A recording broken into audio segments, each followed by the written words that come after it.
Les doy de corazón a todos la bienvenida a este encuentro. La verdad que es una alegría y un placer haber podido concretar este maravilloso intercambio que no dudo que vamos a tener.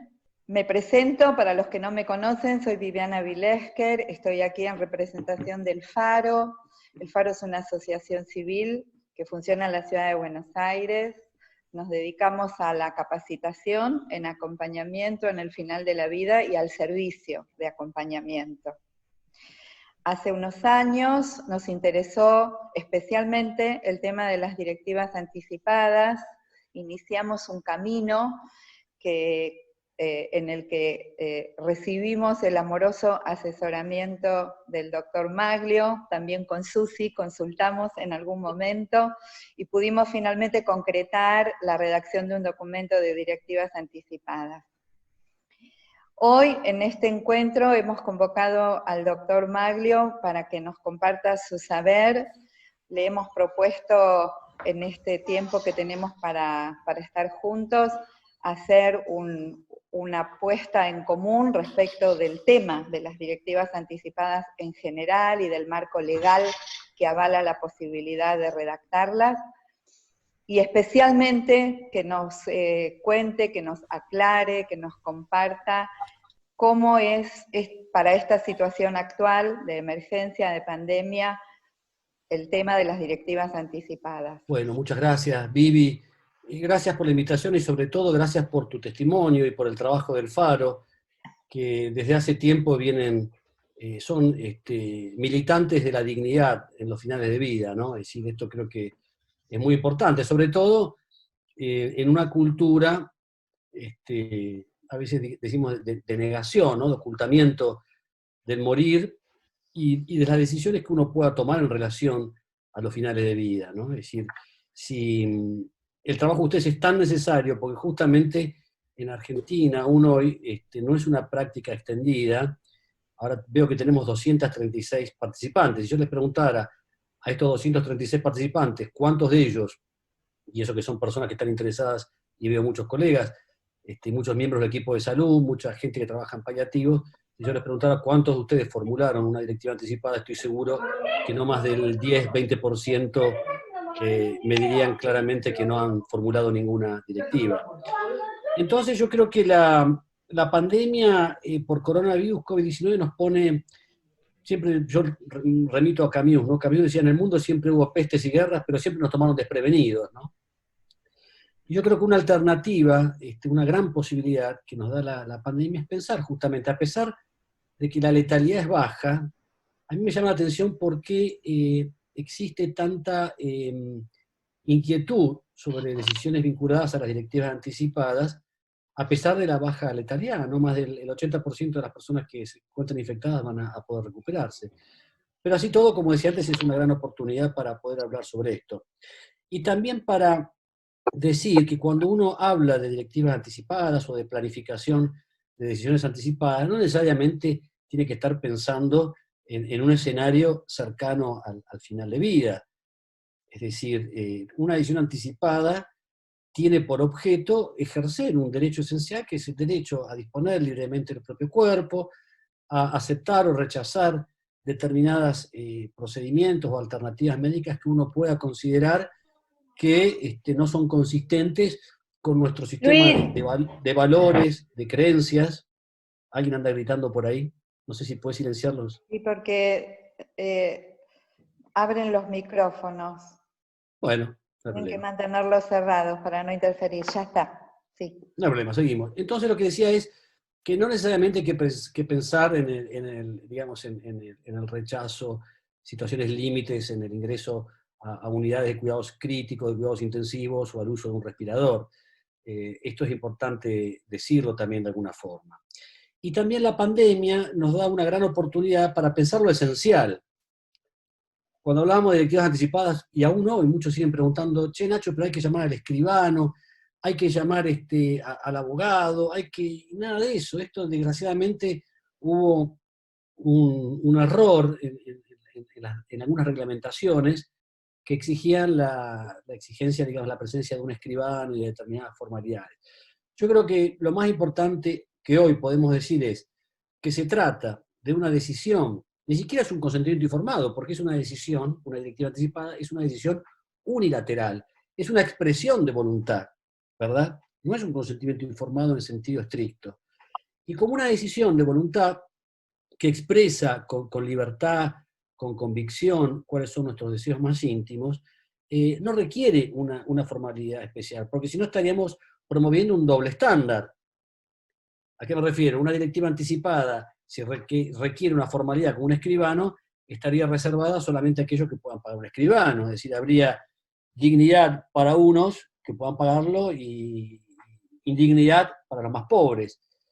Entonces esto creo que es un tema también esencial para todos los que trabajan en el ámbito hospitalario, si Susi lo puede expresar muy bien, la posibilidad de formular una directiva en condiciones de máxima precariedad, eh, porque aparte la enfermedad siempre supone muchas veces un estado regresivo, hay que promover y remover todos los obstáculos que puedan, alguien estornudó por ahí, salud.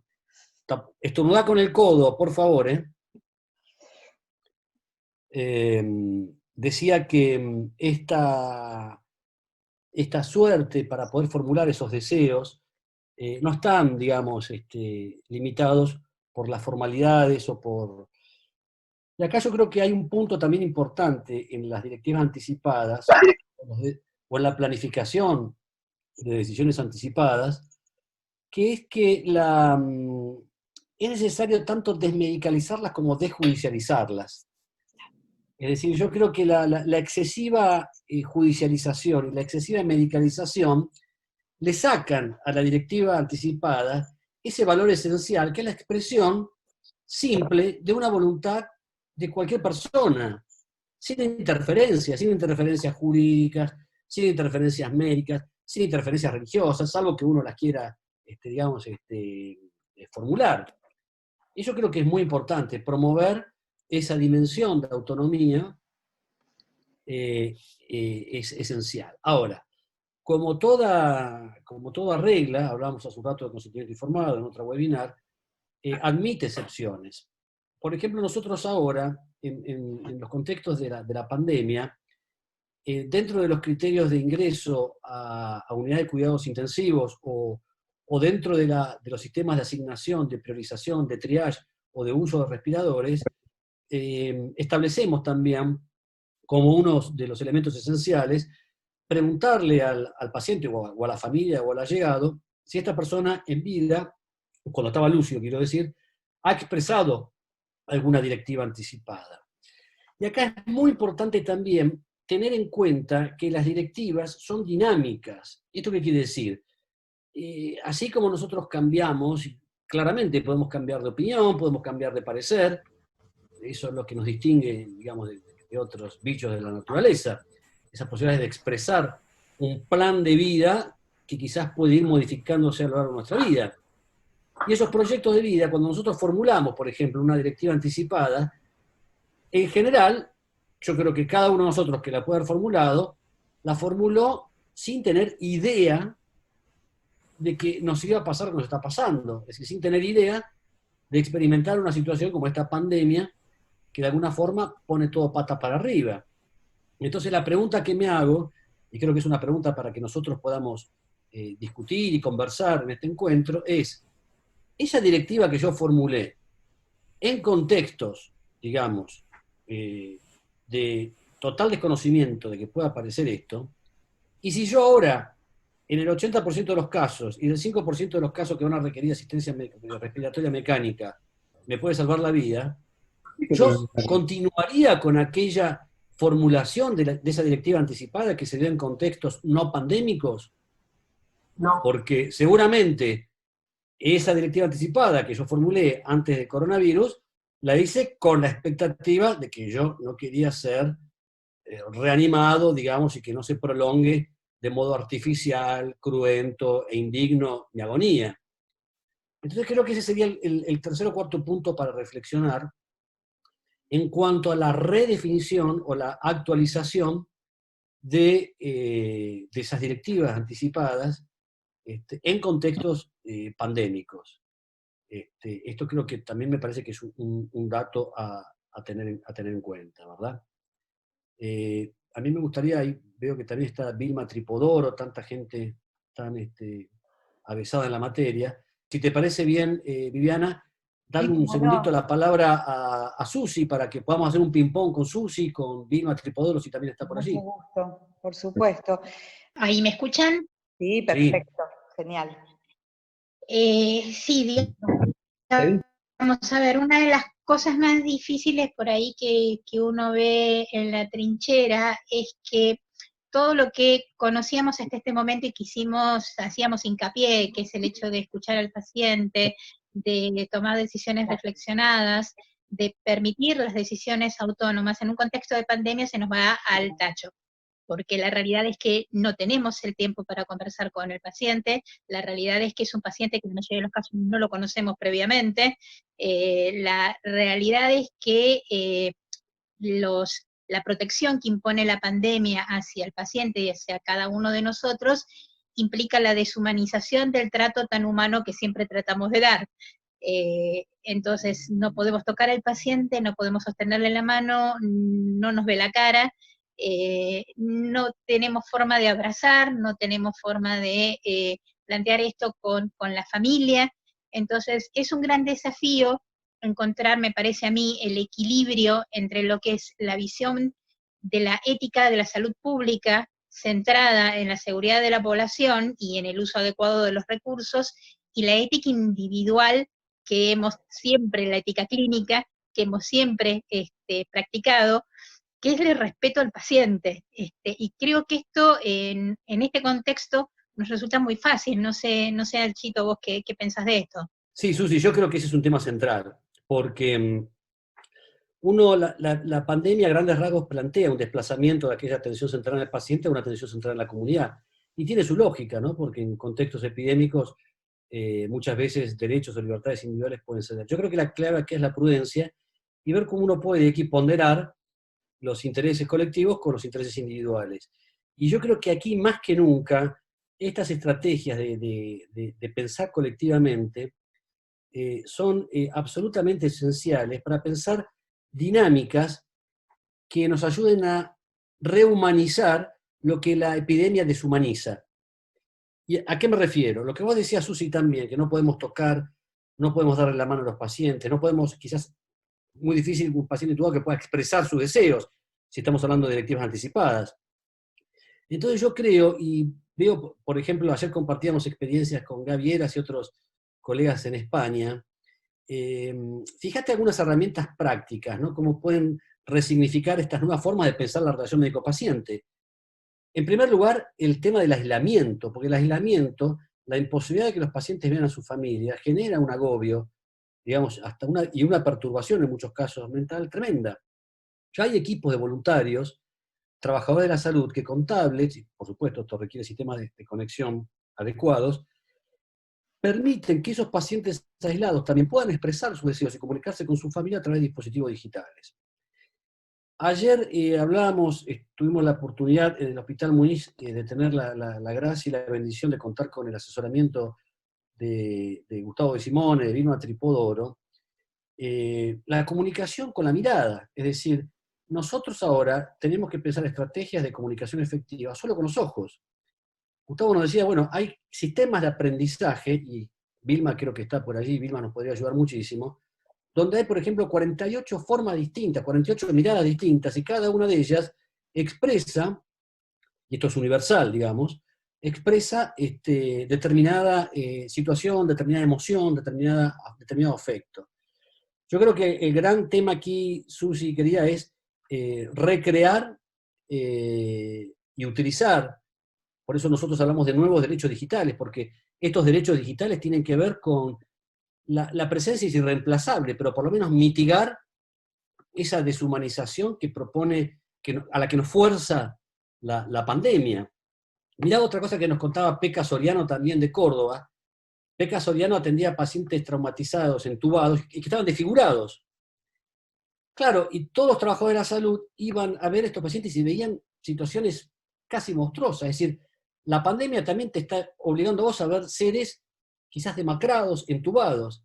Y él utilizó una práctica muy interesante que era a cada familia, de cada paciente, le pedía una foto de cómo era Nacho, supongamos, en el club, con los amigos o con la familia. Y esa foto estaba al lado, por supuesto con todos los controles de bioseguridad, al lado de la cara de ese paciente desfigurado. Entonces, cuando un trabajador de la salud iba a asistirlo, en vez de ver caños, veía la imagen de esa persona que estaba allí, ¿verdad? Es decir, fíjate, son como hechos quizás pequeños, ¿no? Pero que pueden ayudar a resignificar y a construir esa humanidad que vos decís, Susi, que es tan necesaria y tan esencial, ¿no?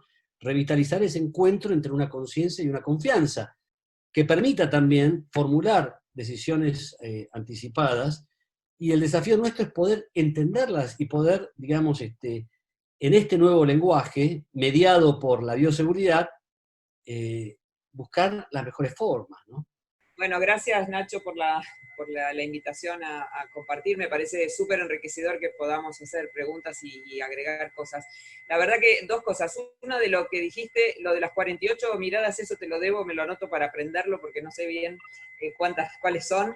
Pero con respecto a la posibilidad de comunicarnos con la voz y con nuestras voces que repiten, digamos, que identifican, valga la redundancia, nuestra identidad, ¿no? El tono, el modo, las palabras, digamos, todo eso, incluso por vías digitales, ¿no es cierto? El teléfono o la tablet o el modo que podamos, o presenciales aún con todo el equipamiento que no nos deje poner expresión o el lenguaje no verbal, ¿no? Pero la voz creo que es algo que lo tenemos que tener en cuenta, la importancia que eso tiene para la comunicación. Y obviamente la cadencia y todo lo que se diga, hay que como volverlo a poner en valor en este mundo tan audiovisual, ¿no? Tan visual.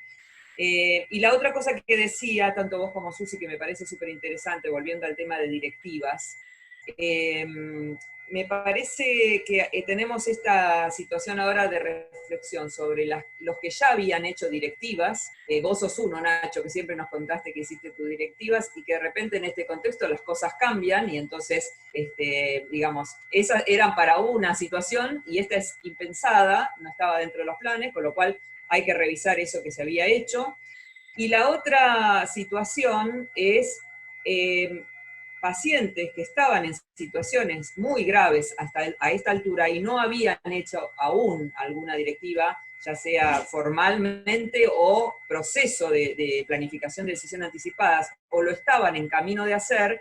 Mi experiencia ahora es concreta con casos de pacientes ventilados crónicos que están en instituciones llamemos de rehabilitación, pero que no tienen chances de rehabilitación, que están realmente en estados terminales, pero que aún no se había tomado decisión de retirar soportes vitales, y que ahora quedan en una situación muy intermedia, tal vez sin posibilidad de, por voz propia, ejercer esa autonomía, y que quedan en una situación que no serían candidatos a una terapia intensiva en este contexto, no deberían, creo yo, digamos, entrar en el mismo triage, pero por otro lado, ya están ventilados, y ahí creo, digo, no quiero entrar en casos particulares, pero ya son situaciones mucho más complejas en donde también tenemos que pensar qué pasa con estas personas que ya venían, digamos, en cuidado paliativo con todo este proceso y que ahora nos encuentran en esta situación. Y para terminar el comentario, hace 2 días en una charla que tuvimos en toda Latinoamérica, que yo presenté, una de las preguntas que me hicieron es si ahora en el contexto de la pandemia y de la toma de decisiones, a todas las personas que tienen esta enfermedad, el COVID, hay que hacerles hacer la directiva, así como DNU, ¿no? A todas hay que hacer. Y entonces, digamos, todo o nada. Y la verdad que sería como muy iatrogénico que todo el mundo, porque le dé COVID positivo, tenga que hacer una directiva anticipada si todavía no se pudo adaptar a esa noticia, ¿no? Pero bueno, son las cosas que van surgiendo, como que no lo habíamos pensado antes de esta manera, y me parece que ahora que estamos pensando juntos, en una de esas lo pensamos mejor, ¿no? Gracias, Vilma. Yo creo claramente, decir, esos 3 puntos que vos ponés son puntos inquietantes. y también la reformulación o la actualización de una directiva anticipada que uno, en general, como bien dijiste vos y como decíamos antes, la formuló en contextos donde esta pandemia era impensable. Si vos me permitís, Viviana, yo me estoy tomando el atrevimiento de coordinar, ¿no? Pero veo que también en línea está Gustavo de Simone, y bueno, Gustavo de ¿Cómo Simone no? también es un Con referente para gusto. todos nosotros, y nos está ayudando mucho Gustavo ahora también para formular un sistema de atención paliativa en el Hospital Muñiz, y a mí me parecería muy rico y aprovechar esta oportunidad para que Gustavo pueda decirnos algo, en la medida que Gustavo quiera, ¿no? A ver, lo primero que tiene que hacer es abrir su micrófono, decir sí o no. Bueno, Ahí estás. gracias Nacho, Hola, Gustavo. Juliana, ¿qué tal? ¿Cómo están? Em, sí, surge esto, ¿no? Tengo una experiencia familiar directa donde de golpe se confunden mucho las cosas y una cosa es evitar un tratamiento que puede ser desproporcionado para un enfermo crónico avanzado, y otra cosa es identificar si ese tratamiento realmente es desproporcionado, ¿no? Porque hay medidas que son invasivas pero son necesarias. Por ejemplo, drenar un derrame pleural es una medida relativamente simple, que es invasiva y necesaria y que excepcionalmente es desproporcionado, pero resulta que si no es COVID no se le hace, y además en la práctica se le hace firmar consentimientos a la familia. O sea, le dicen a la familia, usted tiene que firmar acá porque su hija, su padre o lo que fuera, no va a ir a la terapia porque esas camas están reservadas. Entonces se arman unos líos terribles. Se reservan camas que la necesitan hoy los pacientes para pacientes inexistentes, digamos, que son potenciales, ¿no? Uno tiene la pregunta de a quién le damos la cama cuando hay 2 pacientes hoy y una sola cama, pero no cuando el paciente está por venir y no sabemos todavía si va a venir. Iba a venir en marzo, después iba a venir en abril, y ahora parece que va a venir en mayo, digamos. Me parece, en el proceso de toma de decisiones, yo creo que hay que analizar muy bien el tema de la enfermedad, el pronóstico, el estadio, las posibilidades concretas de rehabilitación, las comorbilidades, etc. Hay que analizar también el eje de los valores, de las preferencias, a lo mejor una persona quiere, digamos, lo máximo y se juega, y otro dice no. Pero hay un tercer eje que tiene que ver con lo vivencial, que a mí me parece que en este momento tiene un peso enorme, y dentro de lo vivencial me parece que tenemos que hablar del miedo que nos provoca todo esto. Y cuando, a mí, digamos, incluso por experiencia propia, cuando uno tiene miedo, a veces nos aferramos de las reglas, porque es un modo social de controlar de algún modo el miedo. Pero resulta que las reglas no están hechas específicamente para controlar el miedo, ¿no? Entonces, estamos tratando, me parece, a veces de regular y de reglamentar, ¿no? Como poniendo, digamos, especies de GPS que nos dicen hay que ir por acá y hay que ir por allá. Pero el GPS es útil para el que sabe conducir el auto. El GPS no me enseña a conducir y a gestionar mi propio miedo. Entonces, nos agarra medio mal parados, sobre todo en el mundo occidental, me parece, y particularmente en América Latina, donde al esconder debajo de la alfombra el tema de la mortalidad, el tema del sufrimiento, se le agregan la inequidad en la distribución de recursos, etc. La verdad que es un desafío enorme. Y a mí me parece que hay que, entre todos, ir hablando de estas cosas, animándonos a reconocer que tenemos miedo, ¿no? Y a comprender diferentes posiciones, pero ojo, porque estoy viendo en hospitales y en sanatorios que dicen ahora por protocolo. ¿Cómo ahora por protocolo el familiar va a firmar un consentimiento cuando el paciente está perfectamente lúcido ¿no? Y ni se le explica ni al paciente ni al familiar qué es lo que tiene que hacer. Y con una presión enorme sí tiene que firmarlo. Y generalmente hoy son consentimientos para evitar internaciones en terapia intensiva porque están regulando las camas. O sea, me parece que el tema es complejo y que hay que incluir en el diálogo el legitimar las emociones. Y me parece que el miedo es, cuando no pánico, es una emoción imperante que tenemos que animar a decirlo, a decir que tenemos miedo, algunos más que otros, ¿no? Y no solamente que queremos un protocolo para definir cómo armar el consentimiento o la directiva anticipada, sin quitarle la importancia que tiene, ¿no? Pero que no vaya a ser, digamos, un modo de esconder el miedo, eso quiero decir. Qué interesante, ¿no? La reflexión de Gustavo, porque Gustavo puede conjugar aspectos teóricos de su formación y aspectos prácticos porque es un paliativista de hospital. Se enchastra los zapatos hasta en el Hospital de Muniz. Yo creo que el miedo es la característica, sí, central y transversal en la epidemia.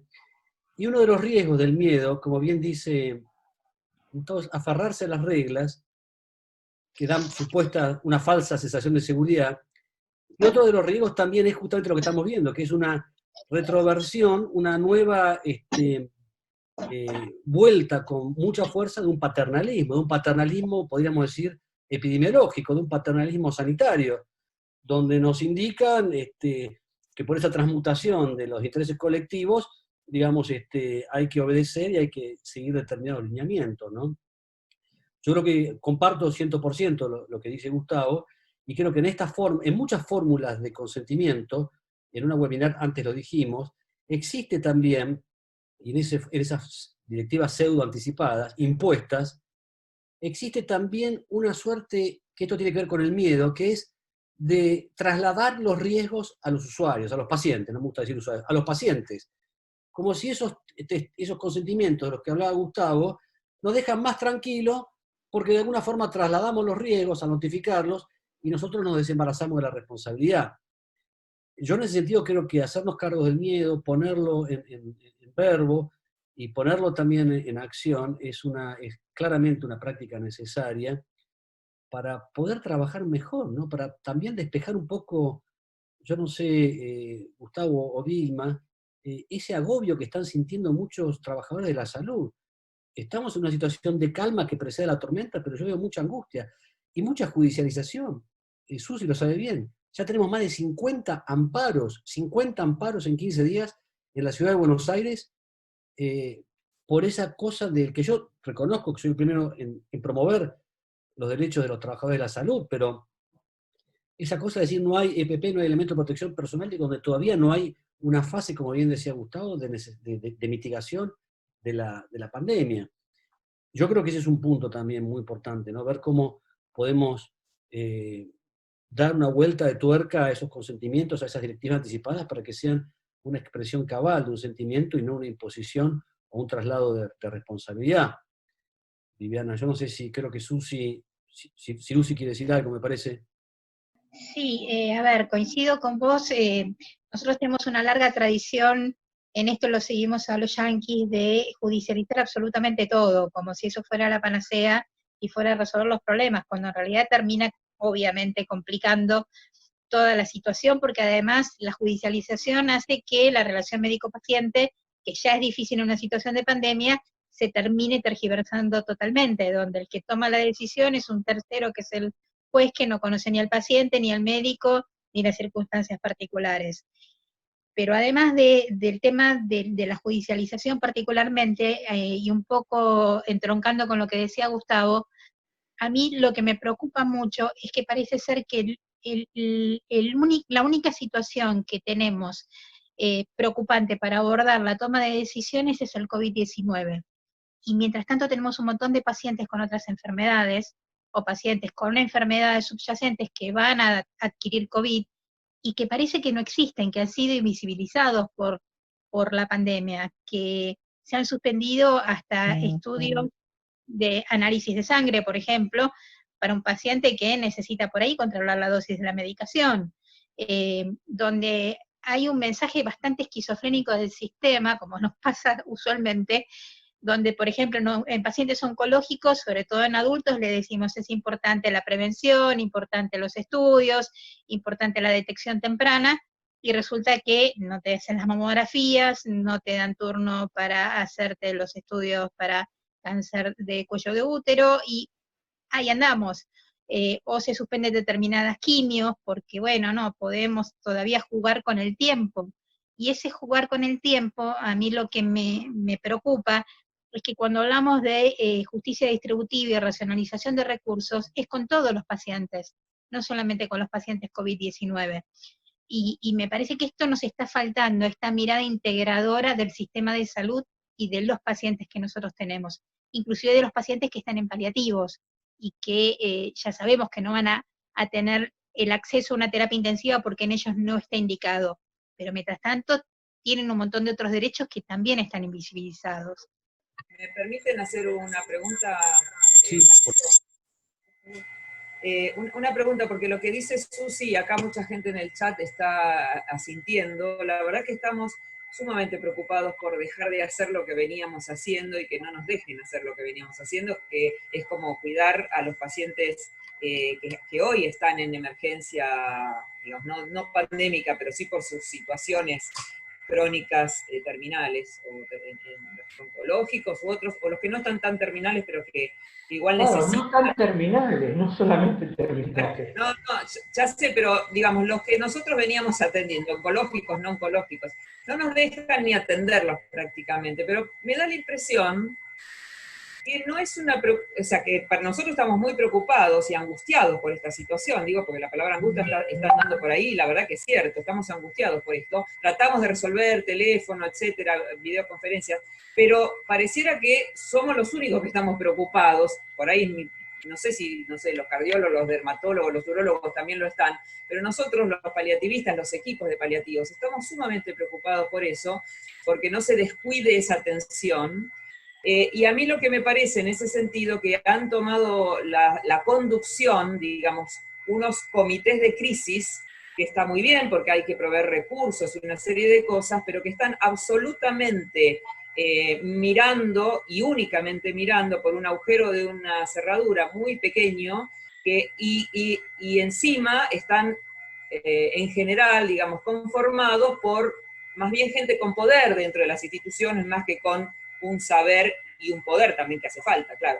Entonces, lo paliativo, que ya siempre era como en un plano más relegado, hoy resulta que nos está angustiando mucho a nosotros, que también nos angustia el COVID y los pacientes que van a morir por COVID o que van a estar graves y van a necesitar la terapia intensiva y la no terapia intensiva. Pero realmente no se está viendo eso. Voy a compartir una experiencia de mi hospital, que espero que se subsane, pero en donde se hizo un cálculo de medicación que hacía falta solo para las 6 camas de terapia intensiva de pacientes ventilados, es decir, la midazolam, la morfina, eso sí. Lo interesante es que esta percepción de amenaza, ¿no? del miedo y que paraliza todo, también lo paraliza a los que están hoy enfermos, porque no es solo que no se le quiere proveer, sino que muchos no quieren ir a asistirse.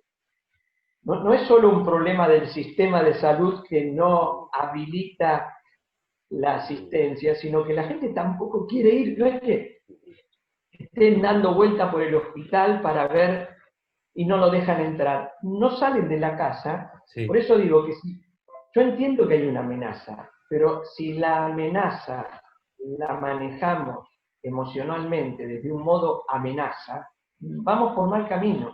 La amenaza la podemos transitar si nos movemos al modo calma, sin desconocer que hay una amenaza que infecta y que mata, ¿sí? Pero no podemos manejarla solo desde el miedo, porque desde el miedo nos estamos equivocando, ¿no? Tratamos de evitar algo y terminamos evitando lo que es necesario y no podemos evitar lo que realmente es amenazante. Creo que tenemos que dialogar un poco sobre estos aspectos y reconocer estas distintas dimensiones, que no es solamente el cuidar al otro, sino que también es recibir el cuidado del otro. Y eso también está faltando, ¿no? Es fácil dar una directiva de cómo tengo que cuidar al otro, pero también tenemos que recibir instrucciones y recursos de cómo cuidarnos, ¿no? E identificarlos dentro de nosotros mismos estos recursos. Y creo que en ese balance nos vamos para un extremo o para el otro. A veces nos queremos cuidar tanto que entendemos que el modo de cuidarnos es salir un poco del mundo. Entonces yo no me quiero meter con nada. Y qué suerte que estoy en cuarentena porque así no me voy a contagiar. Pero estamos como profesionales de la salud llamados a brindar un servicio. Pero tampoco puede ser un servicio, digamos, de heroísmo e inmolación sin percibirnos cuidados. Por eso digo que es un desafío por donde se lo vea.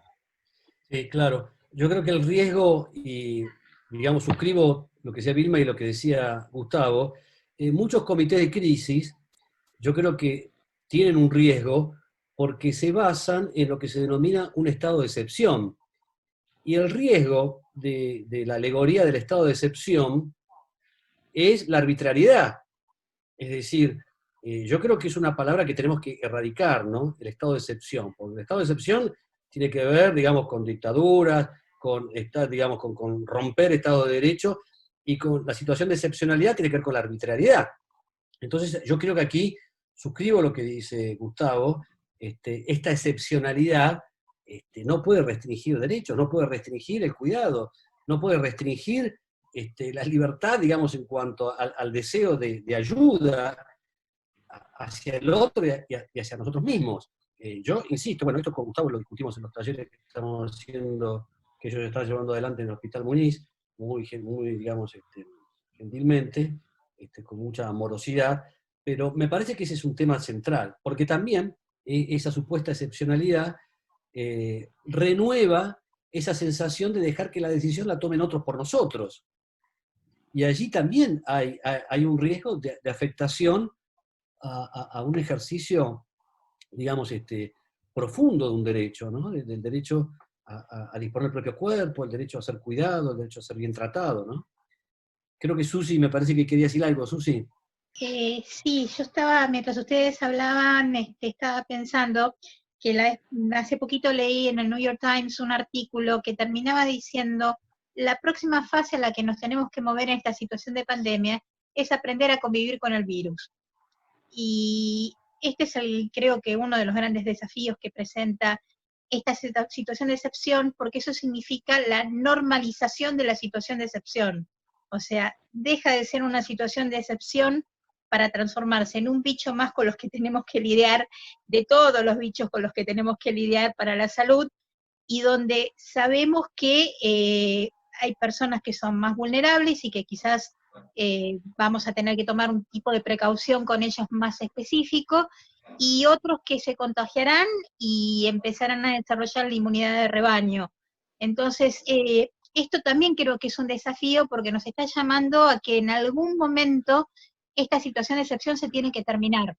Si no la terminamos bien nosotros tratando de encontrarle una salida, se va a terminar sola y no de la mejor forma. Entonces me parece que esto es algo que tenemos que encontrarle la vuelta a volver a la normalidad. Y volver a la normalidad también significa que la palabra del paciente tiene peso, porque justamente el riesgo de la excepcionalidad es esto que vos bien decías, Nacho, de que hay alguien más que toma las decisiones por mí. Quiero que alguien más tome las decisiones por mí. Perdón, Viviana, me parece que, porque acá lo más rico creo que es tratar de escuchar y de ver las respuestas a algunas de las preguntas que creo que deben estar llegando. Si te parece bien, así las podemos compartir. Si me permiten, quería hacer una reflexión puente a la instancia de las preguntas. Estaba escuchando lo más atentamente posible. Y solo quería aportar una reflexión desde la experiencia de transitar con personas en su camino hacia escribir sus directivas anticipadas en tiempos normales, por decirlo de alguna manera. Y lo que hemos visto nosotros en el Faro, en la experiencia de compartir, es que ya el hecho de disponerse a redactar unas directivas anticipadas implica una fuerte movilización. Es necesaria una reflexión, información, comunicación con otros, y estamos hablando de personas que en general están saludables y se están imaginando o proyectando una escena a futuro de irreversibilidad, terminalidad, etc. Y aún así es todo un desafío. Entonces, en este momento en donde hay una vertiginosidad en los tiempos y una suerte de crisis y complejidad en la situación, me parece que el desafío es aún mayor. O sea, reforzando un poco todo lo que estoy escuchando, y eso requiere que estemos realmente atentos, que no nos apuremos a sacar conclusiones, que observemos mucho, que estemos realmente abiertos a descubrir estas nuevas formas. Por esto que en tiempos normales ya es un desafío saber qué quiero a futuro, hoy esto se está modificando en términos de tiempo también. Esto quería agregar. Y esta necesidad que me parece que va surgiendo de no reducir la realidad, pues recién escuchaba el comentario de Eduardo De Vito, ¿no? A una especie de guerra para exterminar al enemigo. Esas son, digamos, son como, si se quiere, lucubraciones mentales, pero, digamos, tratemos de ponernos en una perspectiva un poco más ecológica, ¿no? Donde por supuesto vamos a tratar de defendernos del mejor modo, pero el virus existe y se está expandiendo, y si ponemos como único objetivo evitar la infección, ya está demostrado que no es un objetivo alcanzable. Si es alcanzable, bueno, demorar las cosas para que se fortalezcan los recursos, para que el pico famoso no nos inunde como inundó a los italianos y a los españoles, pero aceptemos que el mismo ministro de Salud de la ciudad dijo, dentro de menos de un mes se estima 3.000 enfermos leves por día, nuevos, ¿no? Lo cual implica que va a haber algunos enfermos graves y que va a haber algunas personas que incluso van a morir. Entonces, veamos, hay un objetivo que es tratar de evitar la infección, pero no creo de ningún modo que ese sea el único objetivo. Ahora es claro, si toda la estrategia la centramos en la guerra contra el virus, estamos viéndolo por un ojo de cerradura, ¿no? La realidad es más amplia.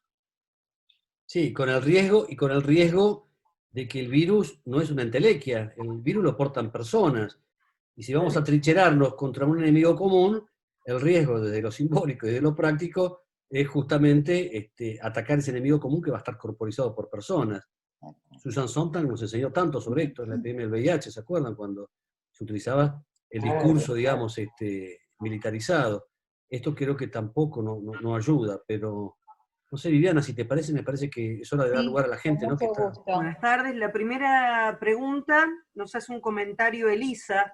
Nos dice que tiene 75 años y que hace 10 meses murió su hija mayor, que luchó durante 5 años con un cáncer de ovario de grado 4.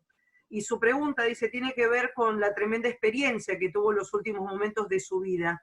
Tengo en mi poder el testamento vital del doctor Maglio, y mi pregunta es si desde el sistema de cuidados paliativos se pueden desconocer las directivas anticipadas en lo que hace al impedimento para implementar cualquier soporte que prolongue artificialmente la vida. No, bueno, creo que es claro, nadie puede impedir, y mucho menos un grupo o un equipo de atención paliativa que se destacan por respetar claramente los deseos del paciente. No hay forma de no respetar ese deseo, ¿no? Maya va en el mismo sentido, porque nos dice, si yo hago mis directivas anticipadas, pero luego me atiende un médico que no está de acuerdo con lo que yo quiero y decidí, ¿cómo se maneja eso? Bueno, justamente las directivas también tienen que ver con lo que algunos autores llaman el mandato sanitario, o la teoría del mandatario, en donde en una directiva anticipada uno siempre trata de dejar un testigo o una persona, digamos, que pueda llevar adelante esa directiva anticipada, es decir, esa decisión, para que no quede en manos, digamos, de cualquier persona. Esa persona será la encargada de hacer respetar ese deseo, ¿verdad? Laura nos pregunta si hay espacios donde los médicos y enfermeros pueden compartir sus sentimientos de miedo ante esta situación horrible que enfrentan en esta pandemia, porque no solo los pacientes y sus familiares sienten miedo, sino también el personal sanitario. Esta pregunta creo que es para el maestro de Simone. Somos varios los médicos que estamos acá, pero sí, los espacios los estamos generando desde distintas organizaciones, hospitales, ONG, etcétera. Y sin embargo, digamos, lo deseable es que esto, no es que el espacio se fabrique desde afuera, digamos, de a poco me parece que quienes estamos más convencidos de esta necesidad tenemos que ir de algún modo ayudando a que otros adviertan que esto es bueno, ¿no? Reunirse, compartir, conversar, reflexionar juntos. Y eso también garantiza que se respeten mejor las directivas. Cuando uno no sabe bien qué hacer, lo bueno es apoyarse en otro que en ese tema a lo mejor está como un poco más firme.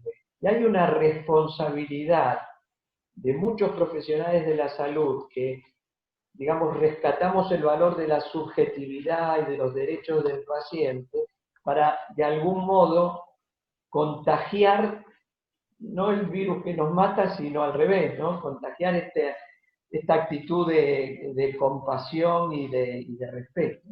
Eugenia consulta, dice, si existen protocolos sobre la distribución de recursos en caso de que sean escasos, ¿no corresponde informarle al paciente sobre su situación?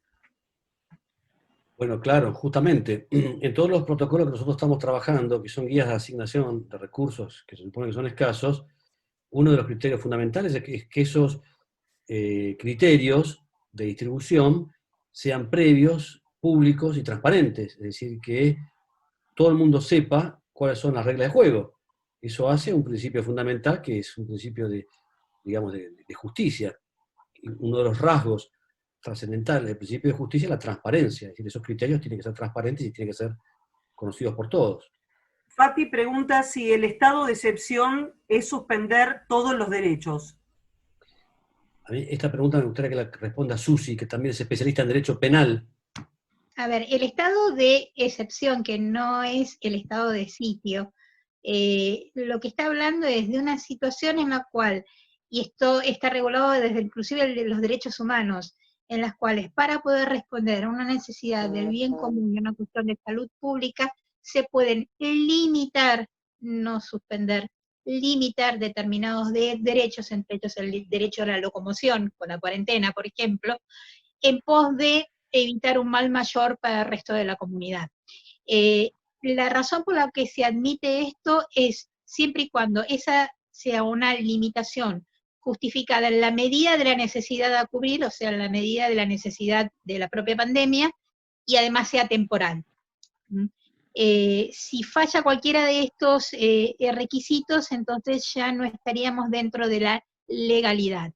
Lo cierto es que lo que sí es importantísimo, por lo menos para mí, para remarcar, es que el estado de excepción en situación de pandemia es para cuidar a los ciudadanos, no para que los poderes de la República no funcionen. O sea, en ningún país serio del mundo, ninguna república seria, ni el poder judicial, ni el poder legislativo están en cuarentena, porque se necesita que los tres poderes del Estado estén trabajando, justamente porque estamos viendo la necesidad de poder articular desde el Estado distintas acciones, y para eso se necesita el funcionamiento, digamos, a pleno de la República.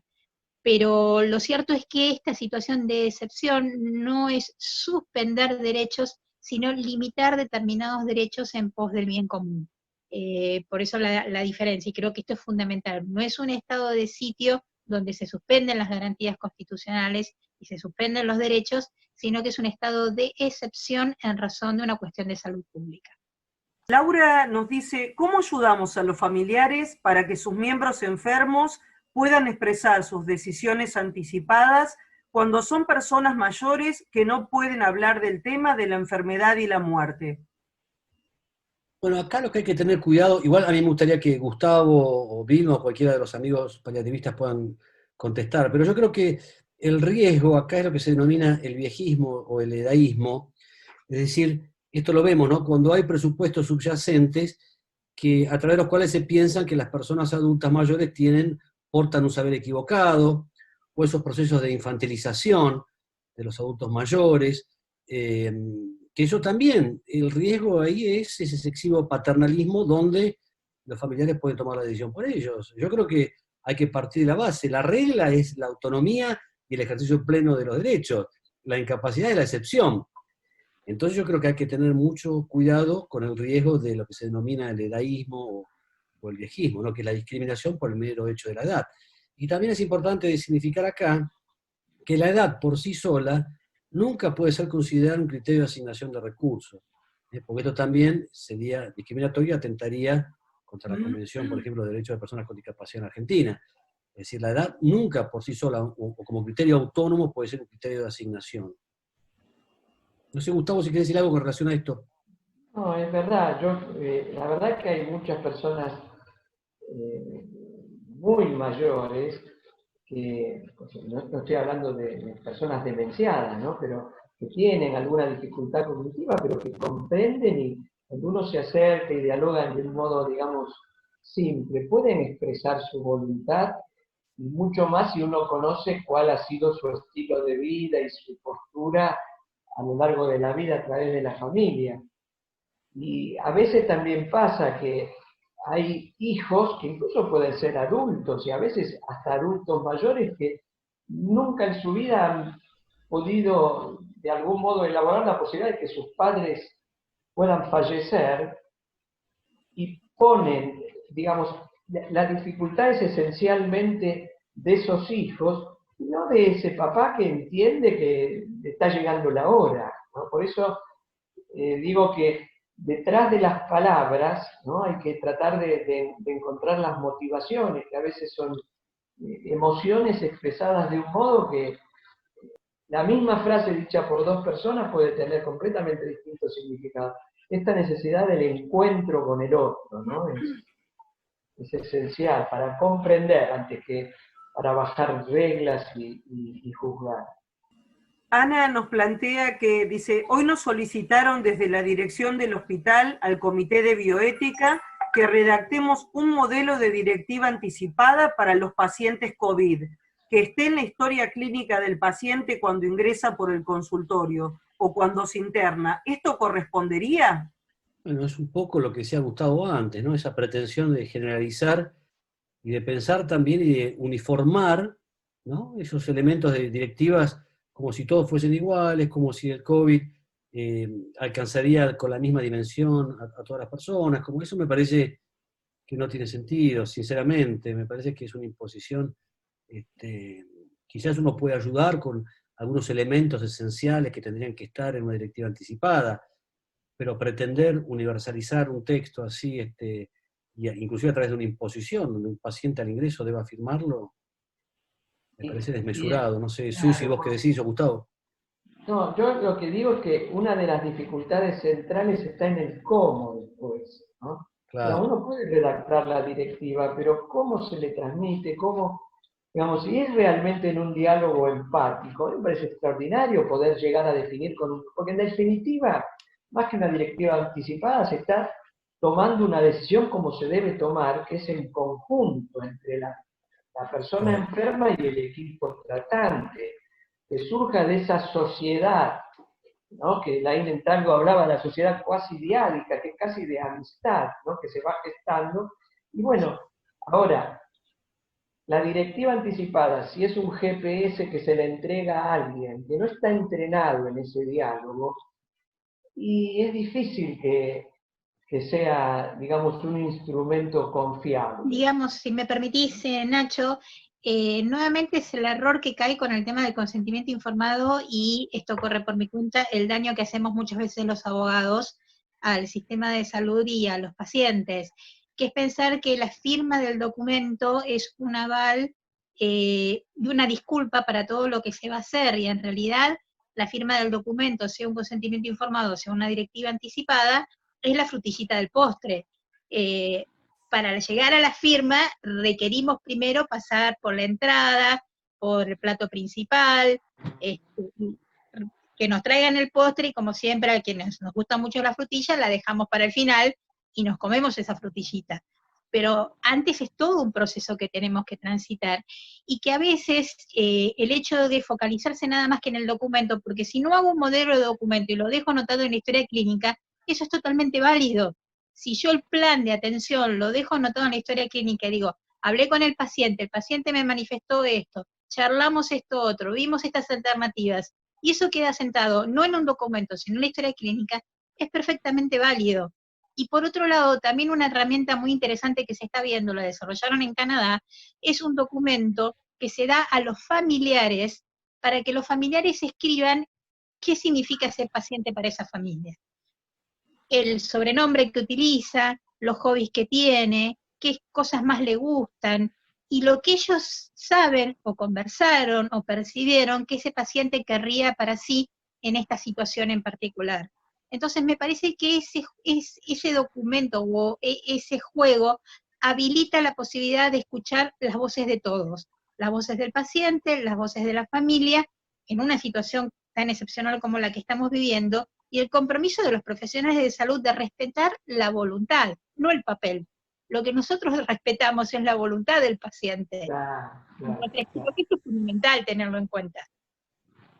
Sí, sí, con respecto a esto, estuve leyendo hoy en la página web de la Asociación Argentina de Medicina y Cuidados Paliativos una especie de recomendación sobre directiva anticipada que escribió una paliativista que está en la Universidad de Australia, en el Tornú, Pilar de Antueno, que me parece interesante porque ella plantea, digamos, da como pautas para aquel que no está demasiado entrenado en esto, pautas para cómo dialogar con el paciente, hasta con frases que son inspiradoras, ¿no es cierto? Uno después no va a ir a leer eso, copio y pego, pero son inspiradoras de lo que decía recién Susi, ¿no? De empecemos con la entrada y con el plato, y bueno, después sí puede llegar esa firma final, que es realmente, digamos, la firma que plasma una voluntad y un consentimiento profundo, no solamente un papel que no me hicieron firmar acá como el, qué sé yo, como el que lo hace firmar cuando va al banco y le entregan una tarjeta. Hay varias personas que, más allá de estos comentarios que ustedes están realizando, preguntan dónde se pueden encontrar con documentos de directivas anticipadas, y yo le invitaría a Vivi a compartir el trabajo del Faro. Es un lugar donde encontrarlo. En nuestra página web está el documento y se puede descargar. Así es. Pero seguramente hay otros lugares. Adriana pregunta si no consideran que dentro del equipo que acompaña a los ministros de salud y al propio presidente no falta la presencia y la opinión de profesionales paliativistas.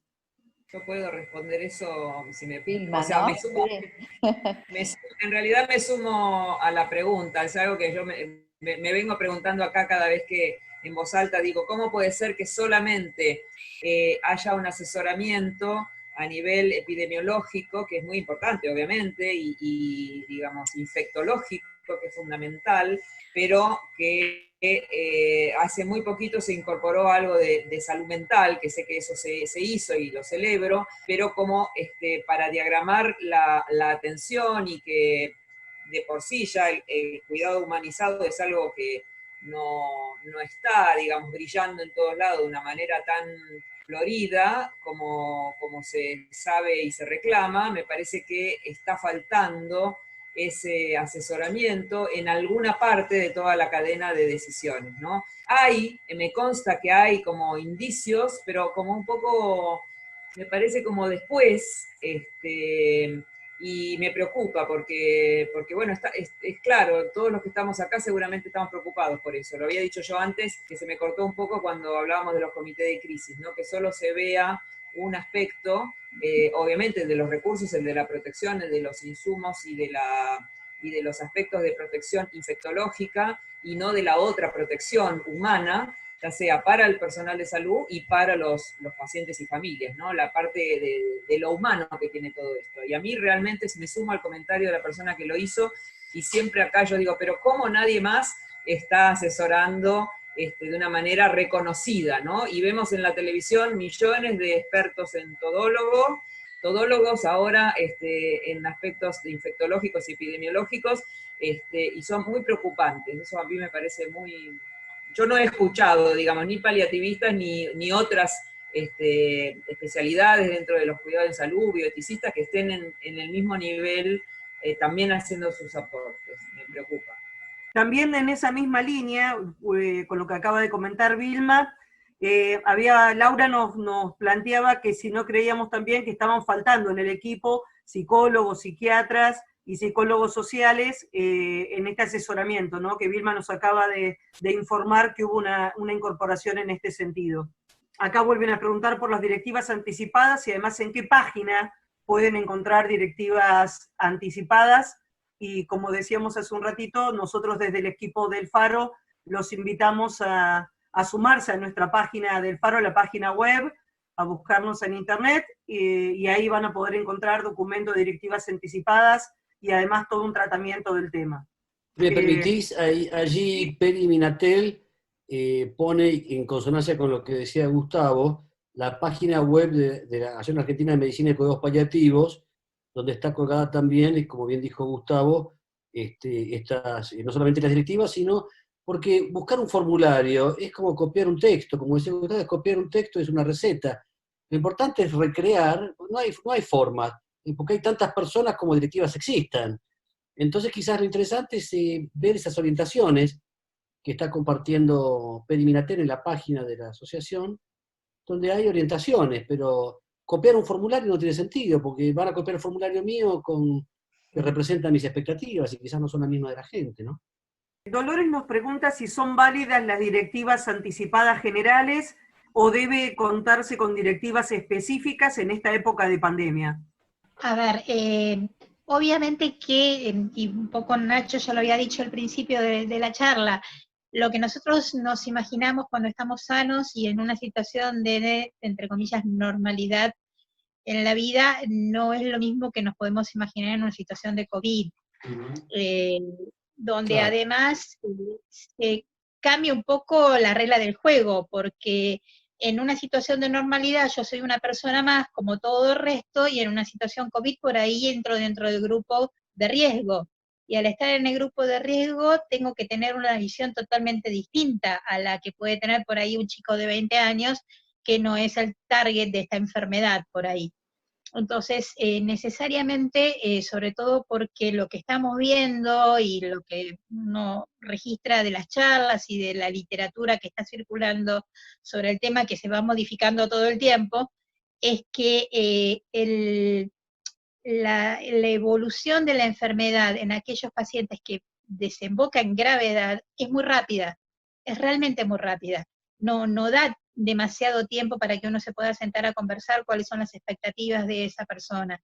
Entonces me parece, de hecho yo lo he hecho, a mi directiva anticipada común para todos los días, le agregué un elemento más que conversé con mi clínica y con mi subrogante, para, bueno, en una situación COVID, en mi caso particular, pertenezco al grupo de riesgo, si no tengo chances de, entonces no me ingresen en una terapia, no me invadan con ningún tipo de tratamiento y denle ese recurso totalmente escaso a alguien que realmente se va a beneficiar. Y ese es el objetivo de cuando hablamos de asignación de recursos, porque la directiva médica anticipada es una asignación de recursos, pero es una asignación de recursos conversado, dialogado, deliberado y consensuado con el paciente. Por eso es tan importante. Y la experiencia, creo que la misma experiencia que tiene Nacho, tiene Gustavo, tiene Vilma, cuando uno se sienta a hablar con el paciente y pone todos estos elementos sobre la mesa, y es una charla empática, y es una charla donde se produce este diálogo totalmente humano, las decisiones son obviamente mucho más valiosas, y no existen dudas después acerca de qué es lo que tenemos que hacer con ese paciente. Entonces yo diría que aquellos que tienen una directiva médica anticipada para tiempos de normalidad o tiempos no COVID, por ahí es hora también de plantear, de acuerdo obviamente con el riesgo que uno tenga, una adenda a esa directiva médica anticipada.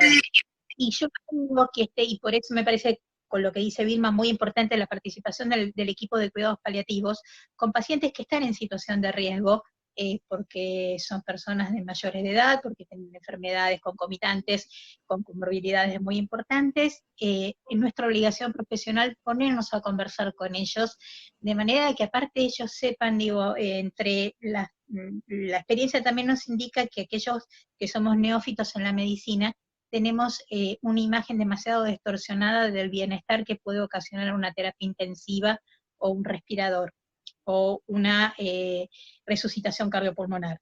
Entonces me parece que estas son cosas que tenemos obligación ética, más allá de la legal, de sentarnos a hablar con estos pacientes que pueden estar en una situación de mayor riesgo. Y creo que esto es algo ineludible y que tenemos que ir haciéndolo en el mientras tanto. Yo quería, a mí me parece muy importante, ¿no? Tanto lo que dice Gustavo como Susi, de precisar, es decir, no hay modelos, recetas, ¿no? Cartas, vos querés yo tengo una receta, una directiva. Pero me parece también importante una directiva, que tiene que ver con una decisión tan trascendente y tan personal, evitar una excesiva medicalización. ¿En qué sentido? En que parecería ser que las directivas anticipadas solo tienen en cuenta sí respirador, no diálisis, no antibióticos, no. Y en realidad, por ejemplo, en una reactualización que hice de mi directiva anticipada, antes de sacar de un respirador, por favor, denme una copa de Malbec, que sería un deseo tremendamente personal y una satisfacción en términos de goce. También me gustaría que, por ejemplo, en mi directiva anticipada, cuando por ahí, por las exequias, por ejemplo, ¿no? ¿Cómo me gustaría el después? Bueno, me gustaría que me recuerde la despedida escuchando al Flaco Spinetta, por ejemplo, ¿no? Por decirles algo. Creo que eso también, de alguna forma, humaniza, desmedicaliza y desjudicializa la posibilidad de formular esas directivas, ¿no? Que tiene que ver con esos deseos, que son deseos muy profundos. Me parece, adhiero completamente a lo del Malbec, en ese, digamos... Bien, por eso somos amigos. Pero no, creo que esto también es muy, muy importante, ¿no? Enfatizar lo que uno elige que quiere, no solamente lo que no quiero, ¿no? Claro. Porque si solamente digo lo que no quiero, puede ser eso mal interpretado como que no quiero nada. Claro. ¿No? Y en realidad, de última, prefiero que se pasen de mucho y no que me quede sin nada, ¿no es cierto? Quiero decir, primero pensemos qué queremos y después, bueno, ahí sí descartamos aquello que a lo mejor es un exceso, es útil o lo que fuera. Ese modo de pensar más positivo me parece que también es conducente. Y quería también ver otro tema que lo veo como para mencionar, ¿no? En este momento que estamos con la pandemia y que, digamos, los infectólogos están como en la cima de la mirada pública, etcétera, ahí se comentaba de que no se veía mucho la presencia de cuidados paliativos o de la bioética, etcétera. Y quiero destacar que en el Hospital Muniz, que de algún modo hoy es como, qué sé yo, como el Teatro Colón para la pandemia, ¿no? En el sentido que está reestructurándose como un centro de referencia que lo ha sido siempre, a partir del Comité de Ética, del Departamento Legal, del Departamento de Comunicación Interna, y con una enorme sensibilidad de la dirección del hospital, no solamente del director, sino de todo el conjunto de dirección, se está armando con el apoyo de paliativistas del sistema del gobierno de la ciudad y de otros como del NANAI, se está armando, digamos, una estrategia que de ningún modo minimiza la importancia de la mirada estrictamente bioinfectológica, pero al revés, la redimensiona en esta estrategia de actitud más integral e integrada, ¿no? Y eso me parece que también puede funcionar como modelo ahí donde estemos, que es posible transformar la realidad, ¿no? Más allá de tantos obstáculos. Y que es una oportunidad para el ejercicio, digamos, fáctico de la bioética, para la inmersión del cuidado paliativo en un contexto diferente, porque los paliativistas estamos acostumbrados a que los pacientes se mueran y acá muchos se van a curar, pero tienen esa amenaza, esa vivencia de la muerte inminente y no se mueren. se puede transformar para mejor el lugar donde estamos.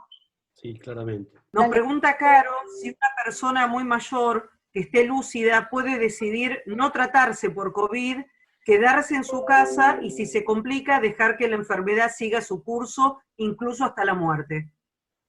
Sí. Sí, pero que no llame al teléfono, ¿no?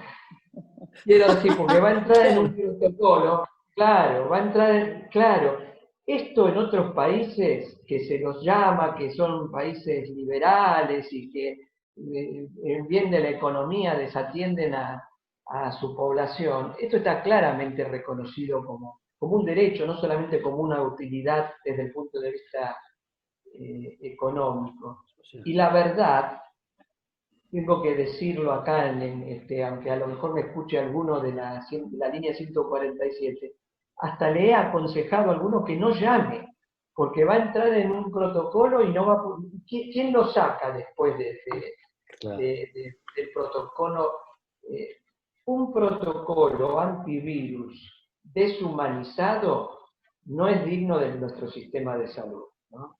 Digamos, tiene que ser un protocolo humanizado. Estoy a favor de evitar la infección, pero no me vengan con que para evitar la infección hay que internarse en un hotel o en un hospital y aislar a los 20 que lo vieron, porque eso demuestra que no se entiende lo que está pasando.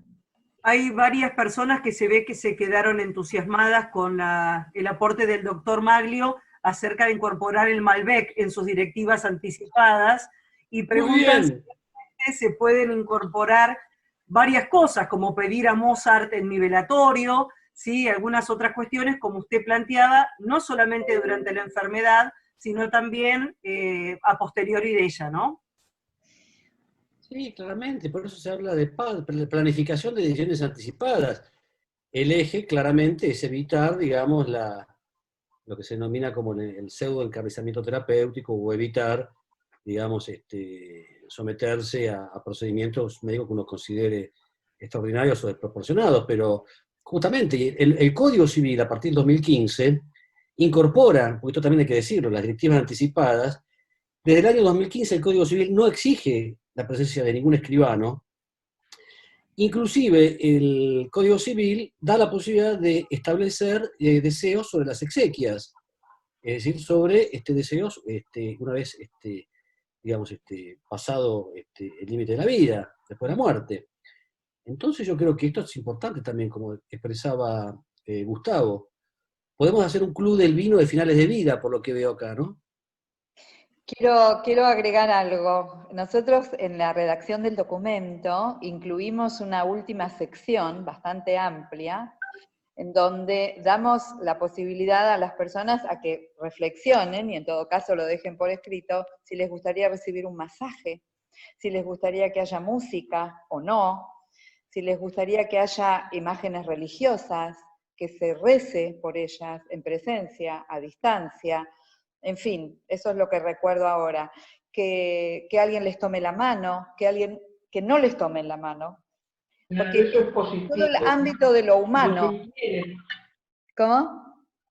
afirmar lo que quieren, lo que Sí, buscan, no quiero y me solamente gusta. Sí, no. tal cual. No, el otro no entiende, no querés nada, sí quiero esto, ¿sí? Claro.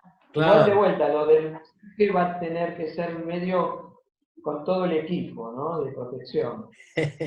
Sí, sí, Perdón, claramente. no sé si puedo agregar algo, Nacho. Pero, doctora, usted es la protagonista. Sí. Lo primero que quiero decir es que yo soy parte del Club del Borgoña Pediátrico porque no bebo, tomo gaseosa.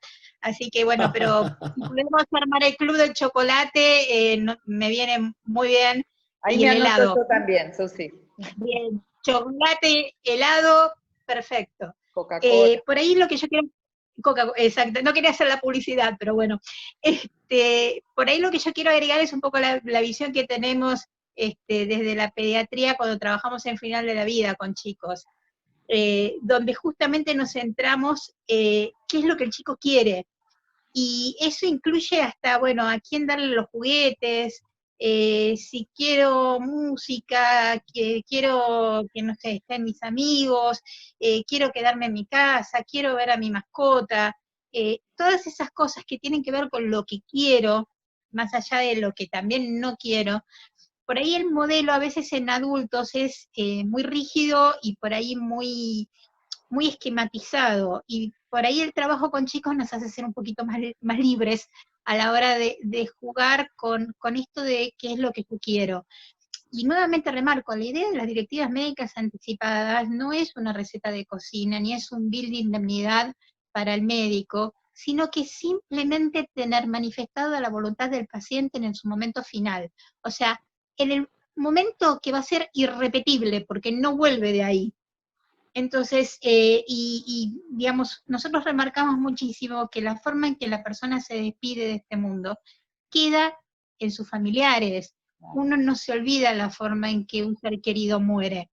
Entonces, me parece que esto también es muy importante porque otra de las cosas que esta pandemia nos está haciendo olvidar con el tema del distanciamiento social, imposibilidad de estar al lado del paciente, es que después, una vez que esto pase y que esto termine, vamos a tener otra epidemia pública que tiene que ver con los duelos mal elaborados. Y esto también es un gran desafío, porque el no poder despedirse, no poder tocar a nuestro paciente, a nuestro familiar, no poder verlo o tener que verlo con la bolsa de cadáver abierta y a la distancia, todo esto va a provocar duelos patológicos, y va a ser una epidemia a nivel de salud pública. Entonces, por eso también adhiero a lo que decía Vilma, a mí me preocupa también la no presencia de especialistas paliativistas, y me preocupa la no presencia en el trajinar diario de los bioeticistas, porque creo que es mucho lo que nosotros podemos aportar para humanizar justamente la pandemia. Absolutamente, Susi, absolutamente. Es un compromiso y una responsabilidad, no solamente una oportunidad. Y cuando vos decís que el modo de que como una persona muere impacta en sus seres queridos, también impacta en los profesionales que lo asistimos, ¿no? Y cuando uno va tomando la experiencia de pacientes que mueren en paz, también yo como persona, como Gustavo persona, no solamente médico, me voy como reconciliando con mi propia finitud, ¿sí? En cambio, si sumo experiencias de muertes deshumanizadas, qué difícil que nos va a ser a nosotros mismos, digamos. Si no cuidamos bien al otro, ¿sí?, estamos seguros que tampoco nos estamos cuidando a nosotros mismos. Por eso esa doble dimensión y esta necesidad de trabajar. Sí, realmente creo que dar esa oportunidad, ¿no? Me acuerdo Navigante, Alfredo Navigante hace muchos años había hecho un trabajo muy potente sobre, él había participado en la muerte de varios pacientes, cientos de pacientes, y él decía que nadie quiere morir solo, ¿no? Y esta creo que también es una gran posibilidad. Tenemos que recrearnos y ver cuáles son las formas, ¿no?, para que esto no suceda, por el aislamiento, ¿no? Yo les pido mil disculpas, pero 8:30 ahora tengo otra webinar, así que simplemente saludarlos, agradecerles mucho a todos, Viviana, Susi, Gustavo, Vilma, todo, para mí fue un placer estar aquí, y yo creo que si algo nos enseñó, o nos está enseñando esta pandemia, como bien dijo Gustavo y todos los amigos, es quizás a juzgar menos y a comprender más, también de alguna forma, ¿no? Así que les dejo un beso y un abrazo grande. Muchísimas gracias, Ignacio. Te agradezco muchísimo todo tu aporte y tu presencia en este encuentro. Y voy a aprovechar para despedirme y cerrar este encuentro. Seguramente han quedado preguntas o inquietudes. Mónica va a tomar nota de todo y veremos la manera de alcanzar alguna instancia para poder abordar todas las inquietudes que ustedes han presentado. Así que muchísimas gracias, Gustavo, Vilma, Susi, Ignacio, a toda la gente del Faro y a todos los que estuvieron hoy presentes. Un abrazo inmenso. Adiós. Gracias, Nacho. Chao, Susi, Gus. Los Adiós quiero. a todos. Un abrazo. Chao. Un abrazo con Malbec.